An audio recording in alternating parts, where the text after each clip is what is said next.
Hai semuanya, selamat datang di channel saya, Apri Joel.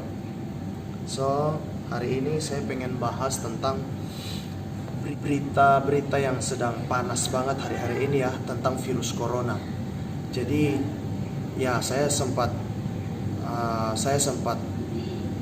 kasihan sebenarnya, karena banyak orang terlalu memblow up berita ini. Bukannya kita berjaga-jaga dengan baik ya, bukannya kita memberikan semangat positif, bukannya kita memberikan sebuah sikap positif, tapi kita malah banyak menyebarkan. Contohnya kemarin, saya lihat kemarin itu satu hari aja itu yang menyebarkan berita tentang virus ini terlalu banyak. Di status Facebook iya, di IG iya, di WA iya. Padahal sebenarnya dengan kita menyebarkan terus secara sadar atau nggak sadar, itu kita malah menambah untuk menakut-nakuti orang. Nah, sama seperti bangsa Israel dulu, saya kemarin sempat bahas di Facebook saya bahwa ada 12 orang pengintai pergi ke tanah Kanaan untuk mengintai.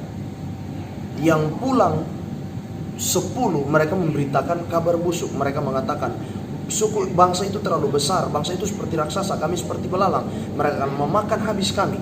Kami ini terlalu kecil ya. Tapi hanya 2 orang, yaitu Kaleb dan Yosua, yang memberikan kabar baik, memberikan kabar positif kepada bangsa itu. Tetapi siapa yang mau dengar?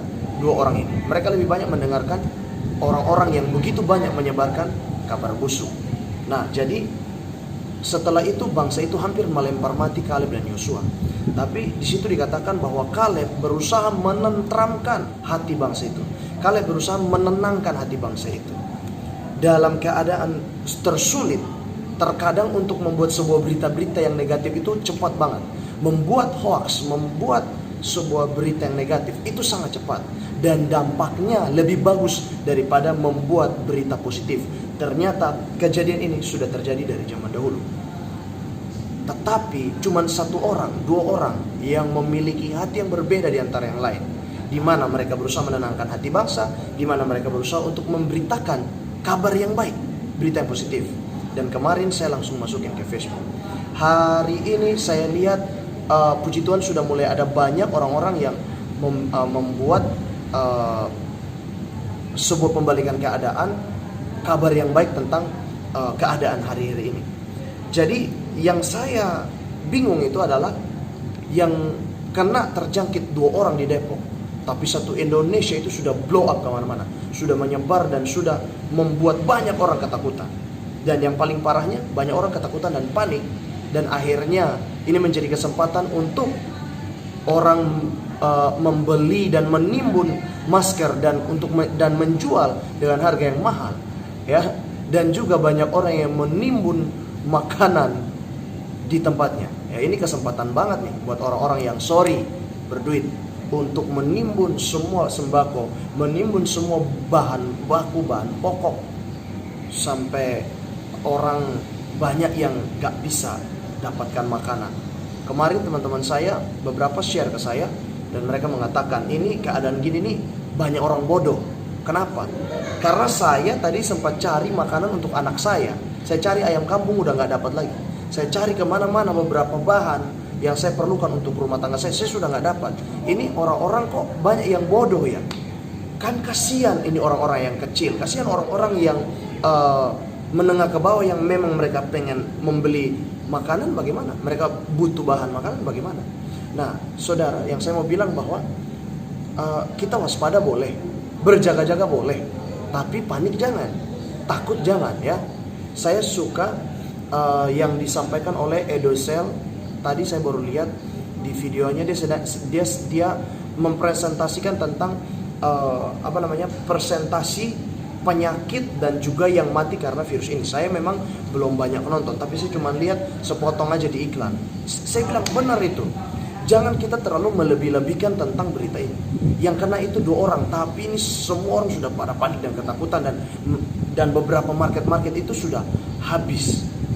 Ayolah, mari kita belajar memiliki respon yang baik dan positif di dalam keadaan seperti ini. Bukannya saya nggak takut, ya. Ya memang sejujurnya saya nggak ada sedikit pun. Kenapa? Maksudnya nggak ada sedikit pun gentar. Saya percaya apa yang dikatakan firman Tuhan, bahwa penyakit sampar tidak akan menyentuh kita. Saya bukan ngikut-ngikut, saya bukan benar-benar saya nggak ngikut sama sekali. Tapi pas virus ini masuk di Wuhan dan mulai terjadi isu di mana-mana dan mulai di blow up, apa yang saya dapat? Apa yang terpikirkan pertama kali di pikiran saya, di hati saya? Saya langsung terpikirkan tentang Mazmur pasal 91. Jadi saya selalu dari tahun 2009 kami sudah belajar menghafalkan ayat di Mazmur ini. Aku tak usah takut terhadap kedahsyatan malam, terhadap panah yang terbang di waktu siang, terhadap penyakit sampar yang berjalan di dalam gelap, terhadap penyakit menular yang mengamuk di waktu petang. Walau 1000 orang rebah di sisi kiri dan 10.000 di sebelah kanan, tetapi itu tidak akan menimpa aku. Aku hanya menontonnya dengan mataku sendiri dan melihat pembalasan terhadap orang-orang fasik. Itu sudah tertanam di pikiran saya, yang membuat alam bawah sadar saya ketika hal itu datang sudah terpola, sudah ada di alam bawah sadar saya, di dalam pikiran saya, bahwa ketika ada virus, ketika ada sesuatu seperti ini, sudah muncul bahwa kita akan terbebas dari virus, kita akan dibebaskan oleh Tuhan sendiri. Nah, jadi saya mau bilang sama kita bahwa kita harus pegang kuat ayat ini, Mazmur pasal 91, ya, yang mengatakan bahwa saya langsung di ayat 5, ya, ayat 4 itu saya suka banget. Dengan kepaknya ia akan menundungi aku, di bawah sayapnya aku akan berlindung. Kesetiaannya ialah perisai dan pagar tembok. Aku tak usah takut terhadap kedahsyatan malam, terhadap panah yang terbang di waktu siang, terhadap penyakit sampar yang berjalan di dalam gelap, terhadap penyakit menular yang mengamuk di waktu petang. Walau 1000 orang rebah di sisi kiriku dan 10.000 di sebelah kananku, tetapi itu tidak akan menimpa aku. Kita harus percaya sama Tuhan. Bukan berarti kita jadi orang yang udah sok berani, gak pernah takut apapun. Kita itu manusia, wajar, dan kita memaklumi yang namanya ketakutan itu pasti ada. Tetapi jangan terlalu berlebihan, sampai-sampai habiskan semua bahan makanan, ya. Bagaimana dengan mereka yang bukan orang kaya, yang dimana mereka sebenarnya mereka juga membutuhkan, ya. Percayalah, penyakit ini, virus ini tidak akan menjadi melebar di Indonesia. Kita berdoa dari sekarang. Boleh nonton video saya yang sebelumnya tentang Pray for Wuhan, ya. Oke, jadi di situ dilanjutkan bilang begini, ayat 9, sebab Tuhan ialah tempat perlindunganku, yang maha tinggi telah kubuat tempat perteduhanku. Malapetaka tidak akan menimpa aku, dan tulah tidak akan mendekat kepada kemahku. Sebab malaikat-malaikatnya diperintahkannya kepadaku untuk menjaga aku di segala jalanku. Amin. Teman-teman, saya cuma mau bilang, aktifkan ayat ini, baca terus ayat ini, perkatakan terus, deklarasi, baik pagi, baik malam, supaya rasa khawatir kita itu hilang, supaya rasa takut kita, rasa cemas kita itu hilang. Karena tidak akan ada satu apapun yang bisa menyentuh kita, bahkan mematikan kita, kalau kita dekat dengan Tuhan. Karena tempat perlindungan kita bukan siapa-siapa, tapi tempat perlindungan kita itu adalah Tuhan sendiri yang menyelamatkan setiap kita. Amin. Nah, jadi ayo mari kita belajar taruh kepercayaan kita di hadapan Tuhan. Daud ketika istrinya dan semua orang yang diculik, bawahan-bawahannya, gundi-gundinya, hartanya diculik, di situ dikatakan bahwa dia menguatkan kepercayaannya, menguatkan keyakinannya kepada Tuhan. Ku melayangkan mataku ke gunung-gunung, dari manakah datangnya pertolonganku? Pertolonganku ialah dari Tuhan yang menjadikan alam semesta. Nama Tuhan ialah menara yang kuat. Kesanalah orang-orang benar berlari dan diselamatkan, menjadi selamat. Jadi teman-teman, mulai hari ini saya memotivasi kita, daripada kita ketakutan, daripada kita update status, please stop update status. Cukup kita terlalu banyak update status, tapi itu hanya membuat orang semakin takut. Apa yang harus kita lakukan? Duduk diam, tenangkan diri, berdoa lebih baik di rumah, deklarasi, ucapkan ayat yang tadi yang saya katakan.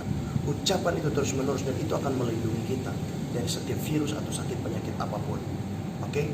Karena ketika Anda menakuti sesuatu, apa yang Anda takuti itu akan datang. Tapi ketika Anda beriman, Anda percaya kepada Tuhan, itulah yang akan terjadi. Anda percaya bahwa tidak akan kena virus, pasti terjadi. Trust me. Karena saya sudah mengalami itu berkali-kali.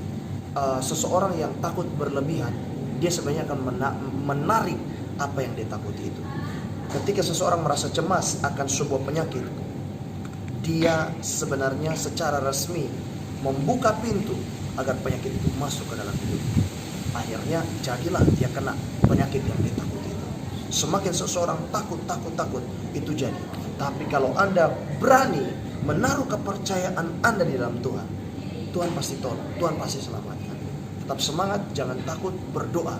Bahkan berdoa buat 2 orang yang sedang ada di rumah sakit itu, biar mereka sembuh juga. Oke? Tapi doakan juga keluarga kita, doakan semua sanak saudara kita, sahabat kita, tetangga kita, semuanya minta perlindungan Tuhan. Supaya kita tetap ada dalam lindungan Tuhan yang Maha Kuasa. Tuhan memberkati kita semua.